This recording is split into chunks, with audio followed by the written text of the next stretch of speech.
ముందుగా దేవుని నామమున మీ అందరికీ వందనాలండి. ఎలా ఉన్నారు? అందరూ బాగున్నారా? దేవుడు ఎంతకాలం ఆయన రెక్కల చాట్ల మనల్ని కాచి కాపాడి కృప చూపినందుకు ముందుగా దేవదేవుని కృతజ్ఞతలు స్తుతులు స్తోత్రాలు చెల్లించుకుందామండి. దేవుడు ఈరోజు మనతో మాట్లాడే అమూల్యమైన మాటలు మనం ధ్యానించక ముందు ప్రార్థన చేసుకుందాం. తలలు వంచండి. మహాగణుడ మహోన్నతుడ సకల ఆశీర్వాదాలకు కారణభూతుడైన మా ప్రియ పరలోకపు తండ్రి, దేవ ఇంతవరకు కాచి కాపాడినందుకు కృతజ్ఞతలు. ఇకను కాచి కాపాడండి. వాక్యం ద్వారా మాతో మాట్లాడమని నజరేయుడైన యేసుక్రీస్తు నామమున ఎంతో అడుగుచున్నాను తండ్రి. ఆమేన్. ఈరోజు దేవుడు మనతో మాట్లాడి అమూల్యమైన మాటలను మనం ధ్యానించుకుందాము. కీర్తనలు 101వ అధ్యాయము 6వ వచనం అండి. కీర్తనలు 101:6. నా యొద్ద నివసించినట్లు దేశంలో నమ్మకస్తులైన వారిని నేను కనిపెట్టుచున్నాను. నిర్దోష మార్గమందు నడుచువారు నాకు పరిచారకులగుదురు. ఎంతో అమూల్యమైన మాట కదండి. ఆయన యొద్ద నివసించడానికి దేశంలో నమ్మకమైన వారిని ఆయన ఎంచుకుంటున్నాడు. అయితే నిర్దోషమైన వర్గంలో నడిచేవారే పరిచారకులు అవుతారండి. ఎవరు పరిచారకులు అవుతారు అనేది ఈ వాక్యం ద్వారాగా దేవుడు మనతో మాట్లాడుతున్నాడండి. దైవజనులు అవ్వడం అనేది అందరం కోరుకుంటారు కదా, కానీ ఏదైనా కూడా నమ్మకత్వం ఉండాలండి. దైవజనత్వమే కాదు, మనం ఏ పని చేసినా నమ్మకంగా ఉండాలి. అలాగే నమ్మకస్తులుగా ఉన్నవారికే కదా దేవుడు అధికంగా దీవిస్తాడు. ప్రియ ఆత్మీయ సహోదరి సహోదరులారా, ఒక్కసారి ఆలోచించండి. దేవుడు మన కోసం ఎదురు చూస్తున్నాడండి. ఎవరి కోసం, ఎలాంటి వారి కోసం ఎదురు చూస్తున్నాడంటే నమ్మకత్వము కలిగి యథార్థత కలిగి ఉండే వారి కోసం ఆయన కనిపెట్టుచున్నాడండి. ప్రియ ఆత్మీయ సహోదరి సహోదరులు, ఒకసారి ఆలోచించుకుందామండి. ఒక దేవాది దేవుడు క్రొత్త నిబంధనలో ఒక ఉపమానం చెప్తారు కదా. ఏంటి?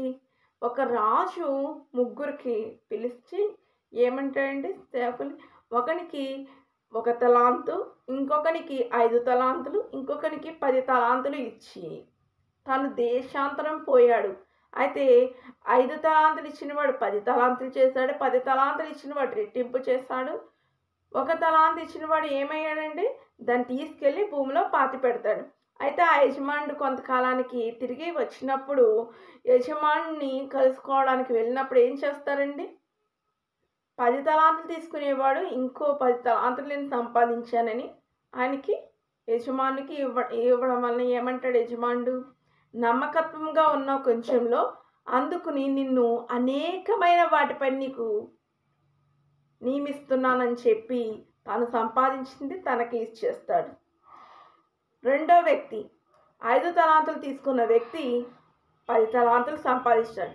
భలా నమ్మకమైన దాసుడా, ఈ కొంచెంలో నమ్మకంగా ఉంటివి గనుక నిన్ను అనేకమైన వాటి మీద నియమిస్తున్నాను అని. చూడండి ఎంత గొప్ప ధన్యత అండి. నమ్మకత్వము కలిగి ఉన్నాడు కాబట్టి దేవుడు అనేకమైన వాటిపైన నియమించాడు. అయితే 1 తలాంతు తీసుకున్న వ్యక్తి ఏం చేశాడంటండి? తను తీసుకున్న 1 తలాంతుని తీసుకెళ్ళి ఒక చెట్టు కింద పెట్టాడు. అలాగే యజమానిని తిడుతున్నాడు, నువ్వు విత్తని చోట కోయివాడును ఎలాగలాగా అంటూ యజమాని నిందిస్తున్నాడు. నీవు అలాంటోడు ఇలాంటోడు అంటున్నాడు.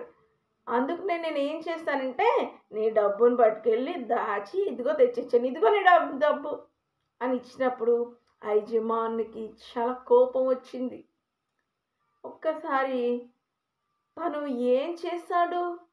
దాన్ని పోగొట్టడం లేదా దాని ద్వారా ఏదైనా సంపాదించడం, తనలో ఏముంది అనేది తలాంతు తెలుసుకోలేకపోయాడు కనుక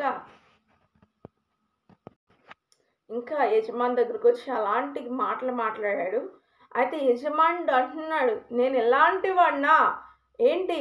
నేను విత్తనం చెట్టుకోయేవాడినా? నేను కఠినుడిని అయితే నీకు నేను ఇచ్చిన ద్రవ్యాన్ని వడ్డీకి ఇచ్చే వాళ్ళ దగ్గరికి ఇవ్వకపోయావా? నాకు వచ్చే వడ్డీని అసలుని కూడా నేను వసూలు చేసుకునేవాడిని అన్నప్పుడు అప్పుడు తన యొక్క సైనికుల్ని పిలిపించి ఈ యొక్క 1 తలాంతు తీసుకున్న వ్యక్తిని దగ్గర నుండి ఆ తలాంతు తీసుకుని ఆ 10 తలాంతుని రెట్టింపు చేసిన వ్యక్తి దగ్గరికి ఇచ్చేసి ఇతన్ని ఎక్కడ పారవేయమన్నాడు? కటిక చీకట్లో పారవేయమన్నాడు. ఎందుకనండి? నమ్మకత్వం లేదు. ఎలా ఉన్నాడు? లోకంలో తేలియాడుచు ఉన్నాడు. ప్రియ ఆత్మీయ సహోదరి సహోదరులారా, దేవుడు అదే చెప్తున్నాడండి మనకి. మనలో దేన్ని వెతుకుతున్నాడు అంటే నమ్మకత్వం. దేవుడు ఏదిచ్చినా నమ్మకంగా మనము పని చేయగలుగుతున్నామా, నమ్మకత్వంగా జీవించగలుగుతున్నామా మన జీవితంలోనే కాదు, అలాగే దేవుని యొక్క వాక్యము ప్రచురించట్లో ఏంటి మన జీవితంలో యథార్థత కలిగి జీవిస్తున్నామా, మన కుటుంబ జీవితంలోనే కావచ్చు, మన బయట జీవితంలోనే కావచ్చు. ఎలా ఉంది నీ పరిస్థితి? నమ్మకత్వంగా ఉన్నావా, లేకపోతే నువ్వు నడిచే మార్గం యథార్థంగా ఉందా లేదా అనేది ఒక్కసారి మనల్ని మనం పరీక్షించుకోవాలండి. దేవుడు యథార్థత కలిగిన వారి కోసము, ఆయన నమ్మకస్తులైన వారి కోసం కనిపెట్టుచున్నాడంటండి. యథార్థత కలిగిన వారే ఆయన పరిచారకులవుదురు. నీవు యథార్థత కలిగి ఉన్నావా? యథార్థత కలిగి ఉండకపోతే ఈ రోజు నుండి యథార్థంగా బ్రతుకుదామండి. అలాగే మనము నమ్మకత్వము కలిగి జీవించి ఆ దాసులు ఇద్దరూ కూడా ఎలాగైతే బలా నమ్మకమైన దాసుడా అని అనిపించుకున్నారు, అదే రీతిగా మనం కూడా నమ్మకత్వము కలిగి ఆయన యొక్క